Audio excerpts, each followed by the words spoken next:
My God, कुछ लोगों के बाल कितने लंबे होते हैं, इनको देख करके लगता है कि इनके बाल कभी टूटते भी हैं या नहीं। और ये ऐसा क्या लगाते हैं कि इनके बाल इतने लंबे होते चले जाते हैं। इतने लंबे बालों का ध्यान रखते कैसे हैं ये गाइस? अगर गौर से देखोगे तो मेरे भी बाल काफी लंबे हो चुके हैं पहले से। जब मैंने अपने यूट्यूब पे जर्नी स्टार्ट की थी मेरे बाल लगभग कितने ही थे, और इन कुछ सालों में मैंने पता नहीं कितनी बार हेयर कट लिया है। मेरा मिसकैरेज हुआ, बेबी की डिलीवरी हुई, दोबारा से प्रेग्नेंट हुई, प्रेगनेंसी हार्मोन की वजह से इतने सारे हेयर लॉस हुआ, पोस्टपार्टम डिप्रेशन की वजह से हेयर लॉस हुआ। स्टिल अभी अगले महीने डिलीवरी होने वाली है। बालों की क्वालिटी एंड लेंथ एक बार आप देख लो। और ये मेरे ऐसे बाल जेनेटिक नहीं है, तो प्लीज जेनेटिक मत बोलना, क्योंकि मेरे खानदान में किसी के इतने लंबे बाल नहीं है। एंड मुझे बहुत सारी प्रॉब्लम्स भी रही हैं, like postpartum depression, thyroid, miscarriage. ये तीनों किसी भी लड़की की जिंदगी की बहुत बड़ी चीजें हैं जो हेयर फॉल करने में एक्सपर्ट होती हैं। बट मैं इनका मुकाबला करती आई हूँ अपनी घरेलू नुस्खों से। तो मैं अपने इतने लंबे बालों का कैसे ध्यान रखती हूँ, पूरा दिन में क्या करती हूँ, क्या लगाती हूँ, क्या खाती हूँ, सारी बातें आज की इस वीडियो में मैं आपके साथ शेयर करने वाली हूँ। So my hair care routine video होने वाली है ये। बहुत सारे ऐसे घरेलू नुस्खे एंड हैक्स आपके साथ शेयर करूंगी जो बहुत इजी हैं। आप भी ट्राई करोगे तो ऐसे ही मोटे लंबे घने बाल आपके भी हो सकते हैं। अगर बहुत ज्यादा हेयर फॉल हो रहा है, बाल झाड़ू जैसे हो रखे हैं, इजी पीजी DIY अगर आपको चाहिए तो वॉच दिस वीडियो। आप देखें बी नेचुरल, मैं हूँ रेखा, लेट्स गेट स्टार्टेड। तो मैं आज आपको मेरा हेयर वॉश जिस दिन होता है ना,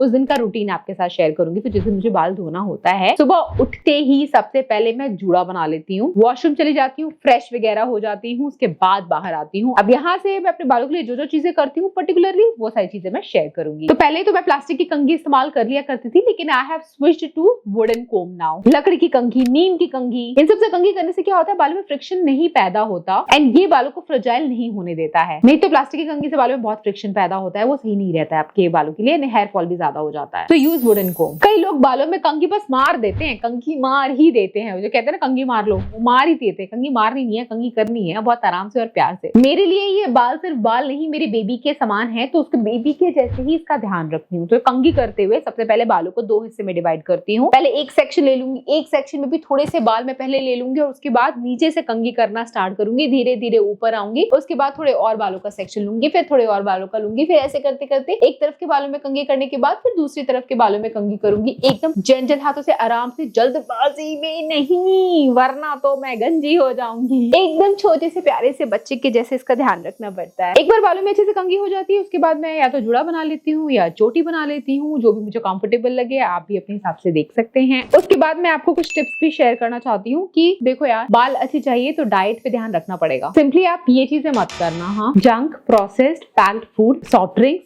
ये मत पीना या कम पीना, कोशिश करो अवॉइड करना शुगरी आइटम्स वगैरह को, क्योंकि इससे पूरे बॉडी पे असर पड़ता है। ये सही नहीं है हमारे लिए। मैं हर वीडियो में ऑलमोस्ट यही हैक दे रही होती हूँ, क्योंकि स्किन हो, हेयर हो, हेल्थ हो, हर चीज आपके खान पान से कहीं ना कहीं जुड़ी हुई है। और अगर खान पान ही आपका गलत रहेगा तो कितनी भी रेमेडी बताओ काम नहीं आएगी। अभी एक बहुत इंपॉर्टेंट चीज मैं आपको बताती हूँ कि अलग अलग DIY में क्यों शेयर करती हूँ। बहुत सारे कमेंट्स आते हैं, यार एक चीज पे तो टिके रहो, नहीं टिक सकते। हम खाना बदल बदल के अलग अलग खाते हैं ताकि हमारी बॉडी को संपूर्ण आहार, हर तरीके की पौष्टिक न्यूट्रिशन मिले हमारी बॉडी को, है ना। इसी तरीके से बालों में अलग अलग रेमेडी लगाने से हर तरीके का बेनिफिट हमारे बालों को मिलता है। तो मैं अपनी रेमेडी चेंज करती रहती हूँ। तो जिस दिन मैंने ये वाली वीडियो शूट की उस दिन मैं मेथी दाना मैंने अपने बालों में लगाना प्रेफर किया। कभी मैं प्याज का टॉनिक बना करके लगाती हूँ, कभी रीठा, आंवला, शिकाकाई का कुछ बना के लगाती हूँ। मतलब हर हेयर वॉश डे पे मैं चीजें चेंज करती रहती हूँ। और कभी कभी एक पर्टिकुलर चीज भी मैं एक 2 महीने यूज करती हूँ, ताकि मैं देख पाऊँ कि ये कितना इफेक्टिव है भी या नहीं है, वो भी पता लगाना होता है मुझे, ठीक है। तो रेमेडी आप तक मैं वही लेकर के आती हूँ जो बेस्ट होती हैं। आप भी अपने साथ डिफरेंट रेमेडीज ट्राई कीजिए और जो आपको बेस्ट लगे आप उसके साथ या तो स्टिक रहिए या चेंज करते रहिए। चेंज करते रहने को मैं ज्यादा प्रेफर करती हूँ। यहाँ पे मैंने आज मेथी दाना यूज किया है। तो सिंपली 1 गिलास पानी के अंदर आपको 2 चम्मच मेथी दाना डालना है, उसको उबालना है। 10 मिनट के लिए धीमी आंच पे उबाले, छाने, ठंडे होने का इंतजार करें। इसे किसी भी कंटेनर या स्प्रे बॉटल के अंदर डाल दीजिए एंड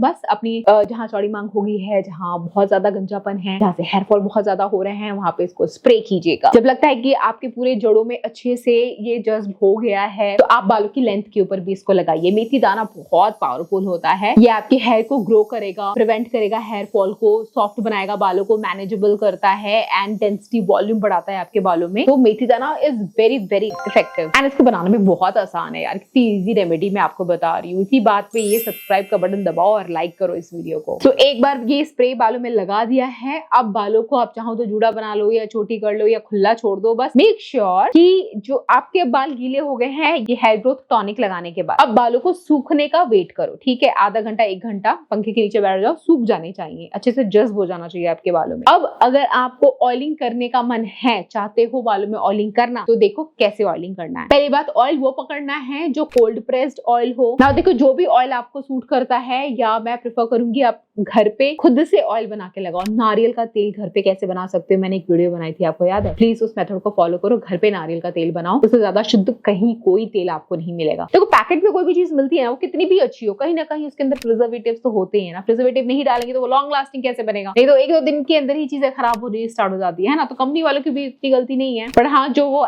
एक्स्ट्रा आर्टिफिशियल चीजें भर भर के डालते हैं और पैकेट पे लेबल लगाते हैं किसके अंदर बादाम है, और बादाम के नाम पे सिर्फ बादाम का आर्टिफिशियल चीजें होती हैं। काजू का बिस्किट दिखाते हैं, काजू है इसके अंदर और एक काजू होता है उस बिस्किट में। तो घर पे खुद से तेल बनाओ, ठीक है। तो मैं घर का बना हुआ नारियल का तेल यहाँ पे यूज कर रही हूँ। कोई सा भी तेल लगाओ, एक बार उसको ल्यूक वार्म जरूर कर लो, हल्का सा डबल बॉइलिंग प्रोसेस की मदद से। अब फिंगर से लेकर के हल्का हल्का हल्के हाथों से मसाज कर लो। ये आपके बालों को सॉफ्ट नरिश बनाएगा, इचिंग की प्रॉब्लम भी सॉल्व करता है एंड बाल बहुत मैनेजेबल हो जाते हैं। आप चाहो तो स्कैल्प मसाजर का भी इस्तेमाल कर सकते हो। अगर आप फिंगर से मसाज करोगे तो ये 10 फिंगर्स की आपको ताकत मिलेगी, पर एक स्कैल्प मसाजर के अंदर लगभग 100 ब्रिसल्स होते हैं। तो 100 ब्रिसल्स से आप मसाज कर रहे हो तो समझो 100 उंगलियों से मसाज हो रही है, तो अच्छे से डीप पेनिट्रेट हो जाता है। आप जो भी हेयर टॉनिक या ऑयल लगा रहे हो, तो स्कैल्प मसाजर 100 रुपए का आता है, एक बार उसमें इन्वेस्ट जरूर कर लेना। मैं तो यूज करती हूँ भाई, मुझे तो बहुत ही रिलैक्स फील होता है स्कैल्प मसाजर यूज करने के बाद। तेल लगाने के बाद अब इंतजार करना, 1-2 घंटा आप तेल को यूं ही अपने स्कैल्प में रहने दो। कुछ लोग 3-3, 4-4 दिन तेल लगा करके यूं ही छोड़ देते हैं, वो चीज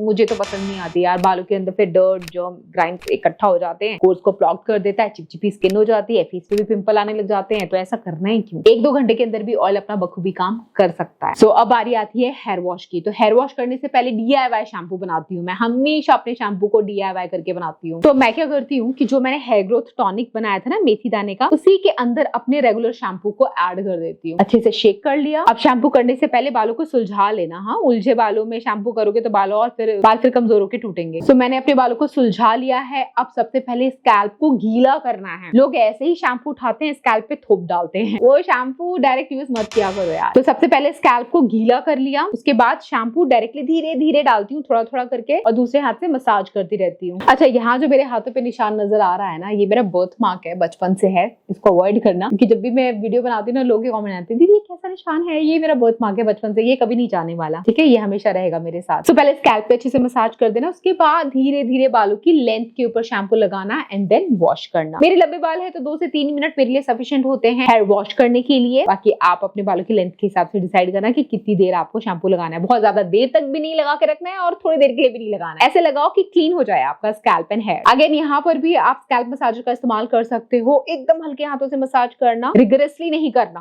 वरना बाल कमजोर होकर टूट जाएंगे। तो स्कैल्प मसाज करने से अच्छे से स्कैल्प क्लीन हो जाती है शैम्पू से, या फिर नॉर्मल फिंगर से भी आप कर सकते हो। उसके बाद बालों को नॉर्मल वाटर से रिंस कर देना। पानी बहुत ज्यादा गर्म या बहुत ज्यादा ठंडा मत रखो, नॉर्मल रूम टेम्परेचर का पानी is the best for your hair. अब बालों के अंदर जो एक्स्ट्रा वाटर होता है ना, उसको ऐसे ऐसे निचोड़ के निकाल देना, ऐसे रस्सी की तरफ से ऐंठ मत देना, नॉर्मल ऐसे ऐसे करके एक्स्ट्रा वाटर निकाल देना। जब बालों के अंदर पानी की बूंदे नहीं होंगी तब आपको कंडीशनर का इस्तेमाल करना है, जैसे कि मैं यहाँ पे कर रही हूँ। तो सिंपली कंडीशनर को लेके पहले अपने हाथों में रब करती हूँ, उसके बाद धीरे धीरे अपने बालों में लगा लेती हूँ। अगर DIY कंडीशनर है तो स्कैल्प पे लगाओ, पूरे बालों पे लगाओ। मार्केट से खरीदा हुआ कंडीशनर है तो पढ़ लेना, कई कंडीशनर में लिखा रहता है स्कैल्प पे नहीं लगाना होता है, कंडीशनर आपको बालों की लेंथ पे ही लगाना होता है। तो अच्छे से इमल्सिफाई कर लेना बालों की लेंथ में। 5 मिनट के लिए यूं ही छोड़ दो अपने बालों को ऐसे ही। उसके बाद अगेन नॉर्मल वाटर से रिंस कर दो। अब बालों को सुखाने के लिए कुछ लोग बहुत हीट एप्लीकेशन का इस्तेमाल करते हैं, मैं नेचुरली ऐसे ही छोड़ देती हूँ, पंखे के नीचे बैठ जाती हूँ, बाल अपने आप सूख जाते हैं कुछ घंटों में। लंबे है ना तो सूखने में थोड़ा टाइम लगता है, वो थोड़ा डिफिकल्ट टाइम पीरियड होता है, बट ठीक है। और एक बार जो बाल सूख गए, सिरम लगा लो। लिवॉन सिरम काफी अफोर्डेबल आता है, वो लगा सकते हो। एलोवेरा जेल लगा सकते हो, लॉरियल का एक्सटेंसो सिरम आता है, वो लगा सकते हो। आपको जो भी सिरम सूट करता है वो देख लो। स्कैल्प में नहीं लगाना, बालों की लेंथ में लगाना। कंघी करो, फिर देखो बालों में इतनी अच्छी शाइन आती है, सॉफ्ट हो जाते हैं, मैनेजेबल होते हैं। मेथी हेयर टॉनिक लगाया है तो बालों में ब्रेकेज कम होती है, हेयर फॉल कम होता है। ऑयल लगाया है तो बाल एकदम सॉफ्ट हो जाते हैं, पोषण बालों में अच्छा मिल गया होता है। और जो मैंने डाइट की बात की है वो भी अगर आपने कर लिया तो बाल ऐसे उगेंगे ना कि देखो, आप खुद ही देख लो यार, मेरे इतने लंबे बाल हो गए और आपके सामने ही हुए हैं। ये पहले कितने छोटे थे और अब कितने लंबे होते चले जा रहे हैं। तो जिस दिन मैं बाल धोती हूँ उस दिन ये सारे स्टेप्स को फॉलो करना होता है मुझे। अब इसमें मेरा टाइम जाता है, मेहनत जाती है, मुझे अच्छा लगता है। I love long hair. आपके बाल चाहे छोटे हो या बड़े, अगर हेल्दी हेयर चाहते हो तो कुछ इस तरीके का अपना भी हेयर वॉश रूटीन बना लो and then you will see huge difference in your hair. रूखे सूखे बेजान हेयर से लंबे सुनहरे बाल की पतली चोटी से मोटी चोटी में कन्वर्ट हो जाएगी। और गाइस अगले महीने मेरी डिलीवरी होने वाली है, पता नहीं ये वीडियो कब लाइव जाएगी, तब तक मे भी डिलीवरी हो भी जाए। तो अगर आपको मेरी डिलीवरी व्लॉग देखना है, मेरी प्रेगनेंसी जर्नी देखनी है, do subscribe my vlog channel which is mister and Mrs Prince. यहाँ तक वीडियो देख ली है तो किस बात की देर, जल्दी से लाइक सब्सक्राइब शेयर कर दो और thanks for watching. Bye guys.